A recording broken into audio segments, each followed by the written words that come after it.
On n'a pas l'habitude de le voir aussi triste et réaliste, même s'il dit des choses qui sont un petit peu excessives. L'OTAN n'est pas en guerre contre la Russie. Je peux vous assurer que si l'OTAN était en guerre contre la Russie, les forces conventionnelles russes n'existeraient plus. Donc, un petit séjour dans sa villa du lac de Côme, ça lui ferait du bien. Ça lui ferait du bien. C'est comme ça que ça commence parfois. Donc oui, on n'a pas du tout l'habitude de le voir aussi pessimiste. Anastasia.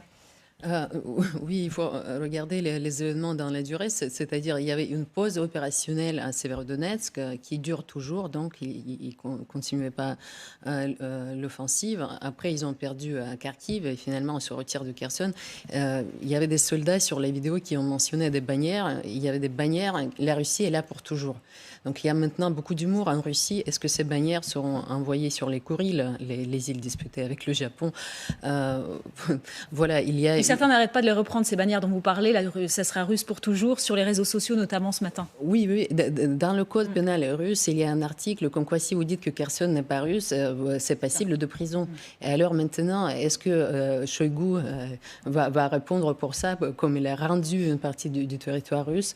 Donc, en gros, il y a quand même une énorme perte d'image, bien sûr, pour Poutine. C'est pour ça qu'il a mandaté Shoigu et Surovikin d'avaler.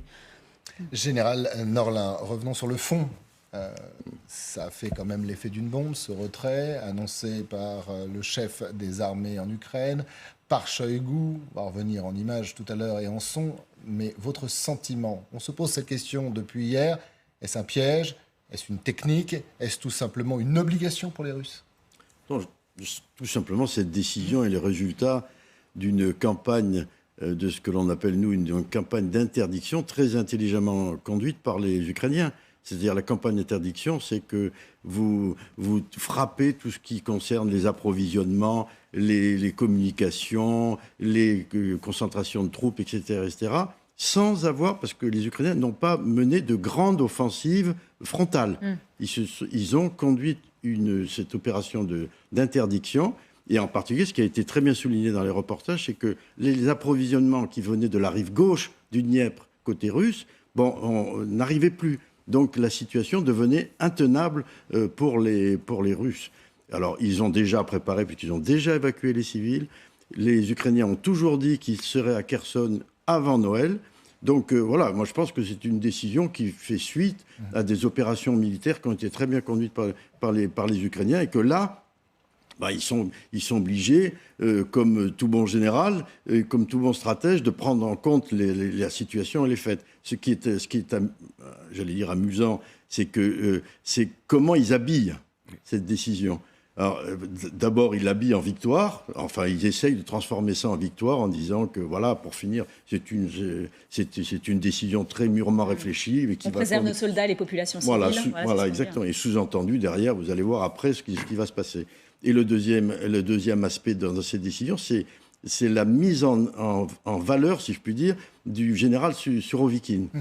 Vous vous rappelez qu'il y avait des dissensions entre les groupes Wagner. Parce que lui, très rapidement, quand il est arrivé en poste, sous votre contrôle, il a dit il faut retirer nos troupes de Kherson. Voilà, sinon, ils vont y laisser leur peau. Donc, même Prigojine et Kadyrov ont applaudi à cette décision, ce qui est quand même une manière d'essayer de calmer les esprits, de rabibocher tout le monde, de manière à ce que, il y ait une unité. Donc, donc il y a une double opération de promotionnelle, de propagande, pour bien montrer que tout va bien et qu'au contraire, maintenant, on est réunis. Vous allez voir ce que vous allez voir. Donc, moi, je crois que c'est ça. Alors, après ça, il y a effectivement, les Ukrainiens ont raison d'être prudents parce que, malgré tout, ils vont laisser des troupes pour retarder. Parce qu'une opération de retraite, c'est pour un général, pour qu'elle soit réussie, c'était l'exercice le plus difficile. C'est plus facile de faire une offensive que de battre en retraite de façon ordonnée. Ça va être compliqué, oui. Voilà, c'est le plus compliqué.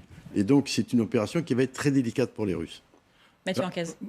Il y a quelque chose dans les éléments de langage qui m'intéresse beaucoup, c'est que je crois que c'est, à ma connaissance, la première fois qu'est mise en avant la volonté de sauver des vies de soldats russes.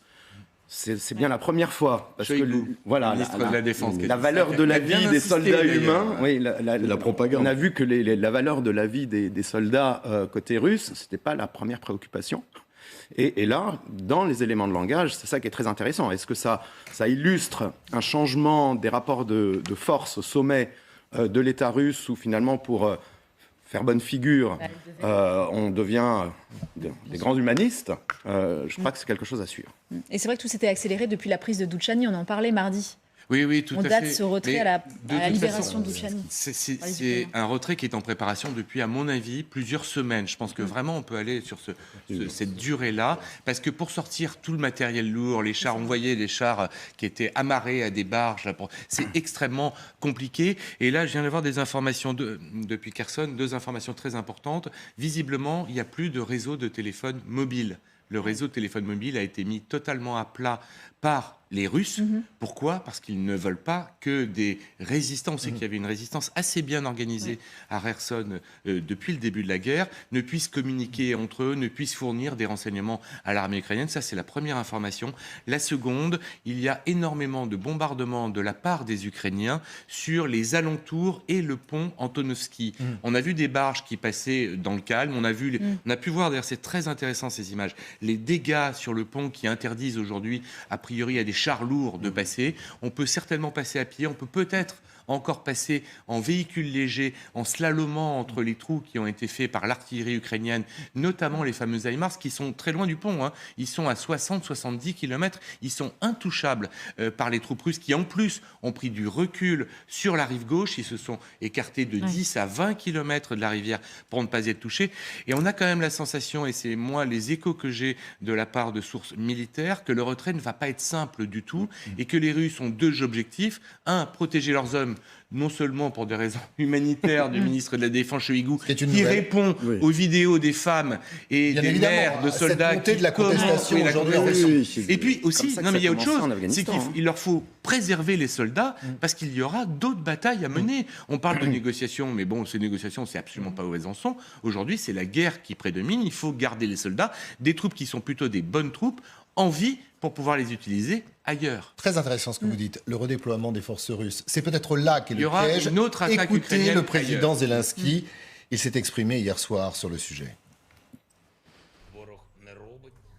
L'ennemi ne nous fait pas de cadeaux, ne fait pas de gestes de bonne volonté. Nous nous battons pour tout.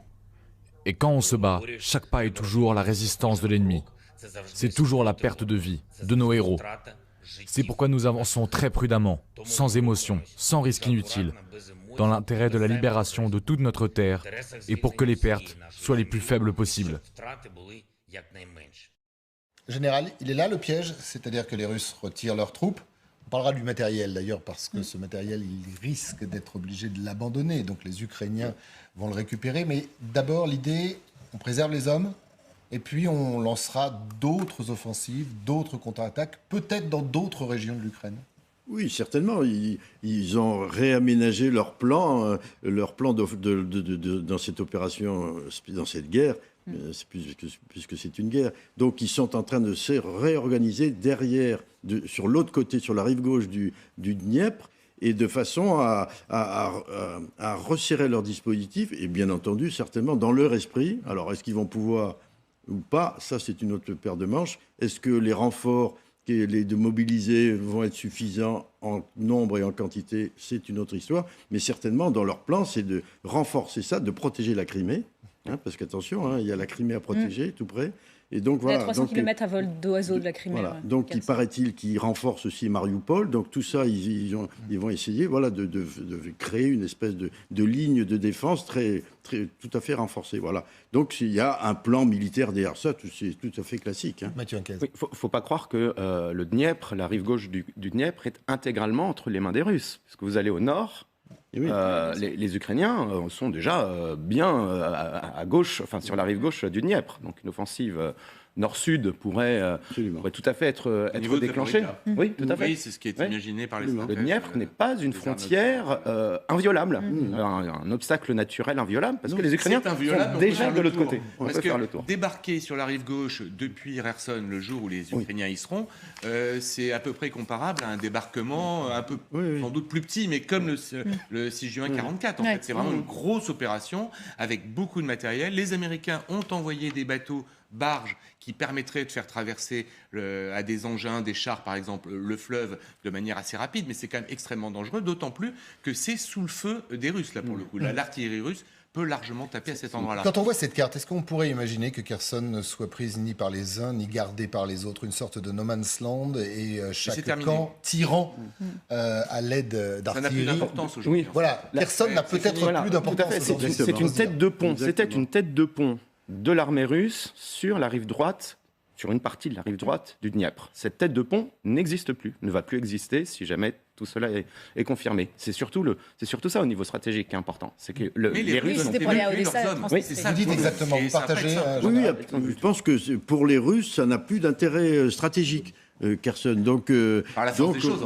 Donc, ils se réorganisent par la force des choses. Je ne crois pas que ça soit une zone vide, désertée. Je pense que les Ukrainiens ont tout intérêt à rentrer dans Kherson, bien entendu. Hein, ça paraît évident. Ils y vont.